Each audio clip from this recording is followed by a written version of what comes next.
Welcome to Life Behind the Family Door, where we tell powerful, emotional, and life-changing stories about family, relationships, and real-life experiences. Subscribe and turn on notifications for more stories that educate, inspire, and open the eyes of every home. The Wedding Night Betrayal. When love meets bloodline, there's stories that touch the heart and stories that crush the soul. But then there's the kind of story that destroys trust in a way that no one can fully understand. There are betrayals that break the heart, and then there are betrayals that break the soul. But nothing prepares a woman for the kind of betrayal that comes from the two people she trusted most, her husband and her own blood sister.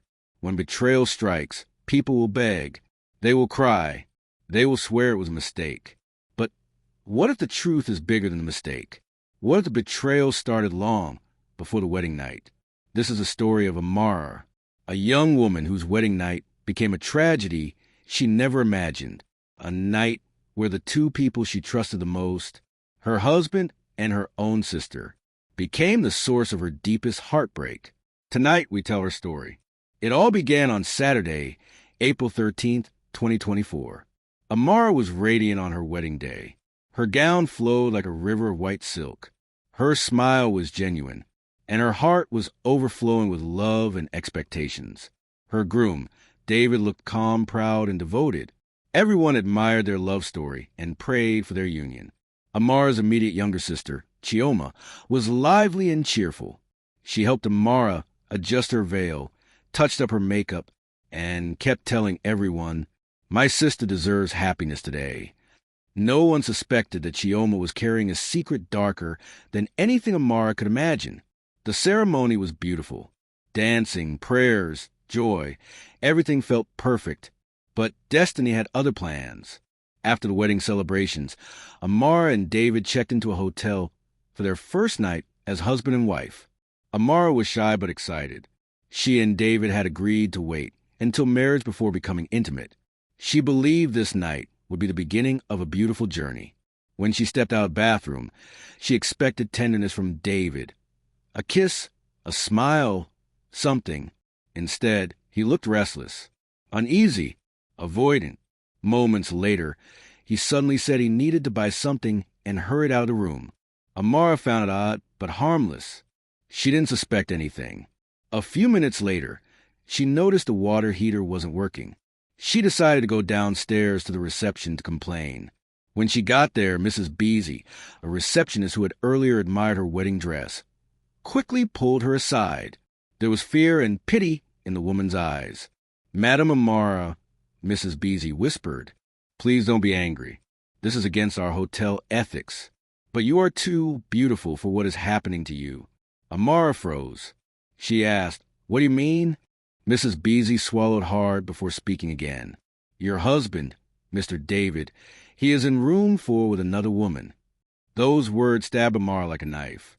She asked if the receptionist was sure. Mrs. Beasy nodded and said, "Go and knock. They will think it's a staff delivering toiletries." Amara felt her knees weaken, but she walked toward room 4, each step heavier than the last. When Amara reached the door of room 4, her hand trembled. Still, she knocked softly. "Knock, knock, knock." A voice answered from inside. David's voice. Her husband. Her new husband. The sound alone made her heart break. David opened the door slowly. He looked startled, shocked, as if he had seen a ghost. He tried to block the door, but Amara pushed past him. And there, on the bed, wrapped awkwardly in the hotel bedsheet, was Chioma, Amara's immediate younger sister, her childhood companion, her closest family. Same father, same mother. Chioma couldn't look at her. She kept hiding her face. David was panicking, stumbling over excuses. Amara felt something inside her shatter completely. She collapsed to the floor, screaming. She cried, rolled, shouted, unable to control the pain ripping through her chest. Hotel guests rushed out of their rooms. Staff gathered. People whispered, "Is that the bride? What happened? Oh my God, her sister?" Chioma stayed silent, crying. David tried to touch Amara, but she pushed him away. Everything around her felt like a nightmare. Eventually, Amara staggered to her feet. She didn't pack her belongings. She didn't speak to David or Chioma. She didn't look back. She walked out of the hotel in silence and took a cab back to her own apartment, the one she lived in before the marriage. She entered her room still wearing her wedding gown. She sat on the bed, staring at nothing. Her veil slipped from her hair. Her makeup was stained with tears. Her phone rang nonstop. David calling, Chioma calling, family members calling, but she ignored everything. She felt numb, empty, broken beyond words. Today, Amara sits alone in her apartment. She hasn't been able to eat. She hasn't been able to sleep. Her heart is heavy. Her mind is in chaos. David is begging for forgiveness. Chioma is also begging. Their family members are pleading with her. Saying marriage is not easy and mistakes happen. But Amara knows the truth. Some betrayals destroy the foundation of trust forever. She has made one decision already. She does not want a marriage anymore. Amara's wedding night was supposed to be the beginning of a beautiful journey. Instead, it became the end of everything she believed. Amara collapsed on the floor of her living room. Hours later, Chitty and Chioma arrived, knocking endlessly, begging, crying. Amara, please open. I swear it was a devil.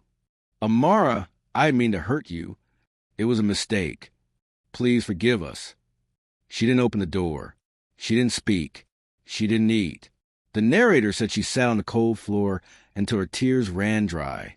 She stood up, wiped her face, looked into the mirror, and whispered, "This marriage is over." Her voice was steady, cold, final. She knew there was no going back, because betrayal by a husband was painful, but betrayal by a sister? That was unforgivable. That night, Amara lost her marriage, her sister, and her innocence, but she found her strength. Some nights end a marriage, but the morning after ends the illusion. And for Amara Okri, the morning after the most painful night of her life would reveal secrets, lies, and hidden intentions she never imagined. Because betrayal does not start in a day. It grows, slowly, silently, and dangerously. Amara woke up on the tile floor, where she had cried herself to sleep. Her head pounded. Her throat felt sore. Her eyes were swollen shut from hours of tears. But worst of all, her heart felt hollow.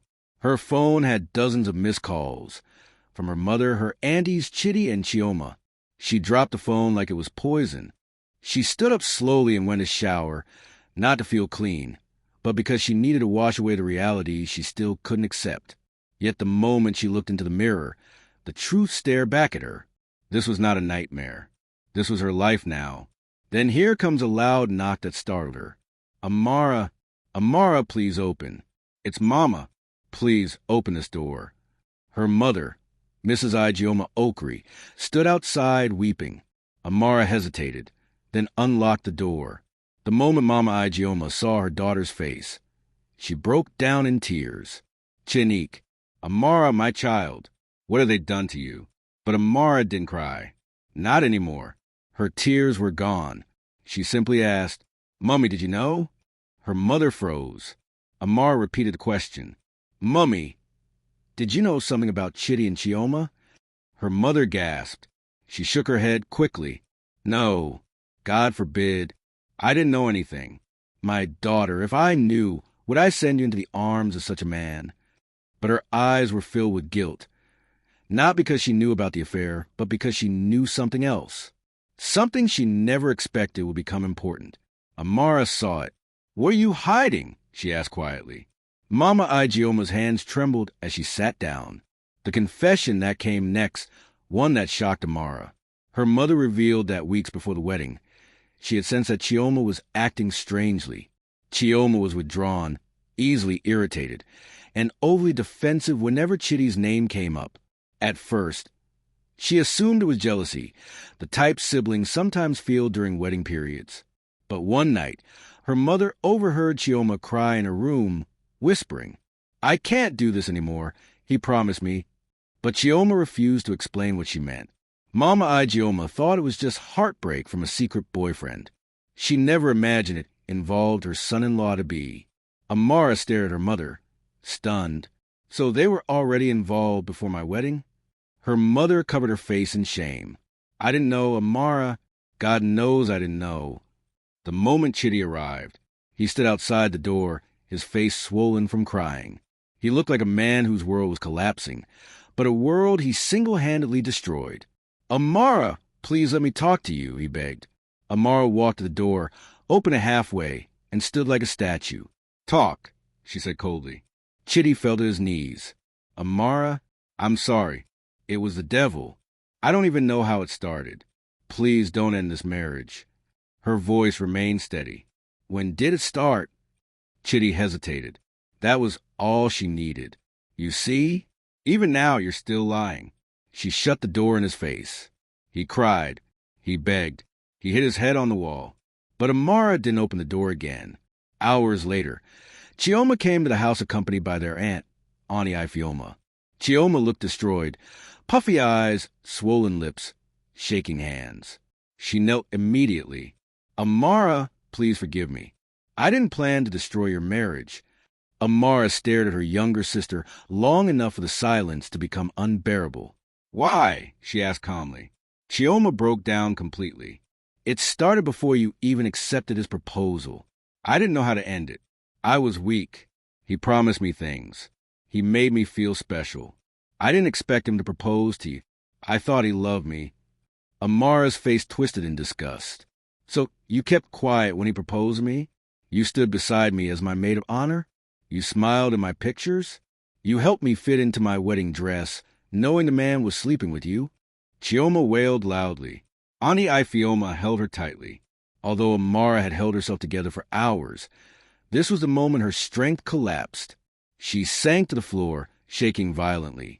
Her cries were silent, the kind that came from a soul torn in half. Mama Igioma held both daughters, crying, praying, begging God for mercy. Chitty knocked again, still begging. It was a house filled with pain, betrayal, and heart-shattering truth. Slowly, Amara stood up. She wiped her face. Her voice was low but deadly clear. Mummy, Auntie Ifioma, take Chioma home. They obeyed immediately. Chitty, she said through the door, go home. He froze. His breathing stopped. Amara, are you in the marriage? Yes, she said. Firm, unshaken, done. After everyone left, Amara locked her door, rested her back against it, and inhaled deeply.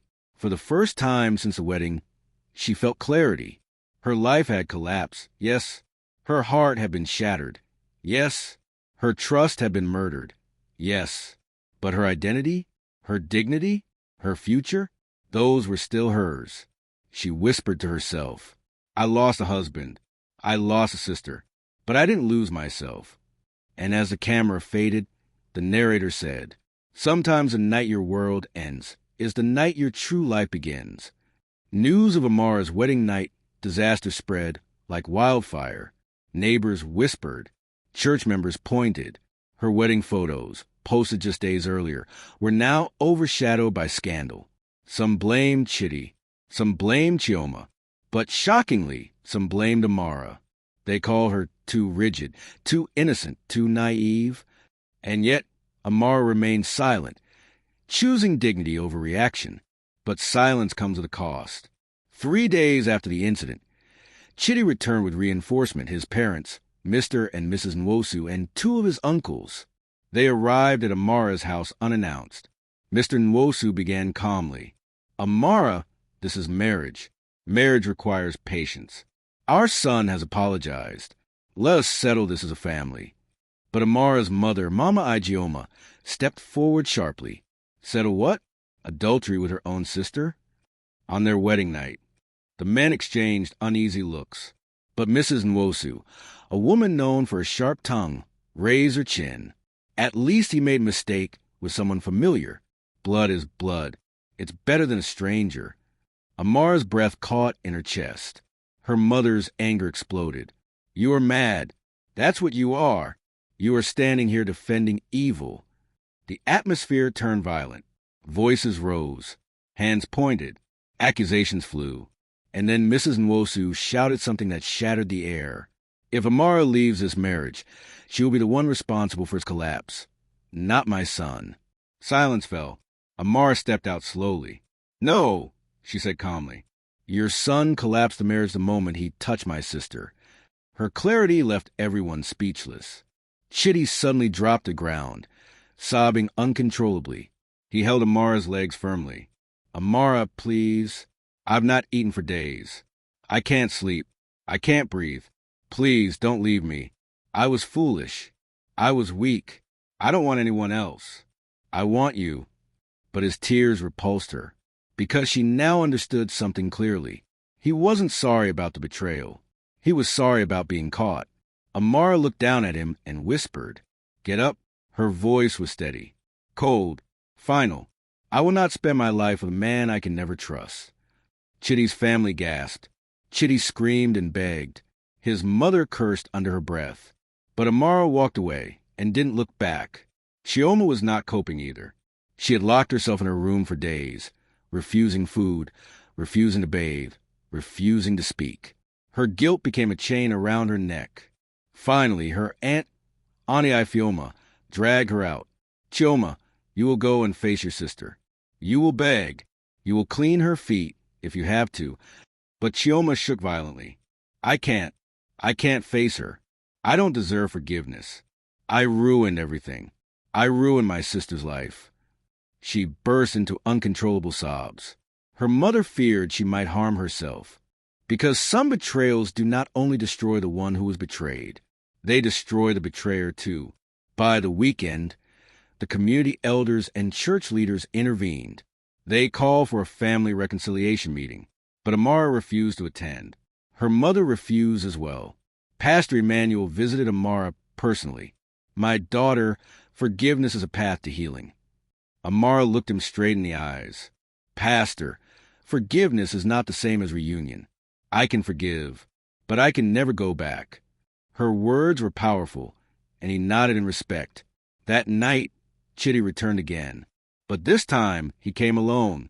No family, no excuses, just desperation. He knocked gently. "Amara, please open." She opened, but only to protect her gate, not the door. They stared at each other through iron bars. "Amara, you are my wife," he whispered. "No," she replied. "I was your wife for only a few hours, and you destroyed it before the night ended." His voice cracked. "Do you hate me?" Amara said nothing for several seconds. Then, "No, I don't hate you. I pity you." Those words broke him more than hatred ever could. The next day, Auntie Ifioma pulled Amara aside. She had new information, and it changed everything. She revealed that Chitty had tried to pursue Chioma long before he pursued Amara. He had been sending Chioma money, chatting with her secretly, meeting her privately, flirting, manipulating. Then he realized Amara was more suitable, cultured, mature, respected. So he chased Amara for marriage, but continued with Chioma in secret. Auntie Ifioma ended with a heavy sigh. Chitty never loved you. He loved Amara's image, but he desired Chioma's weakness. Amara felt her soul freeze. Everything became clear. Amara packed her wedding gown, bouquet, and ring into a box. She carried it outside, opened her trash bin, and dropped the entire box inside. The sound echoed like a closing chapter. Then she stood tall, wiped her face, and whispered, "This is the end of the pain, and the beginning of my healing." She walked back inside with a new sense of identity, not as a wife, not as a sister, not as a victim, but as a woman rising from ashes. When betrayal tries to break a woman, she either falls or she becomes unstoppable. And Amara, she chose the path of power. Don't forget to like, comment, and subscribe for more emotional family dramas, romantic thrillers, and suspenseful stories.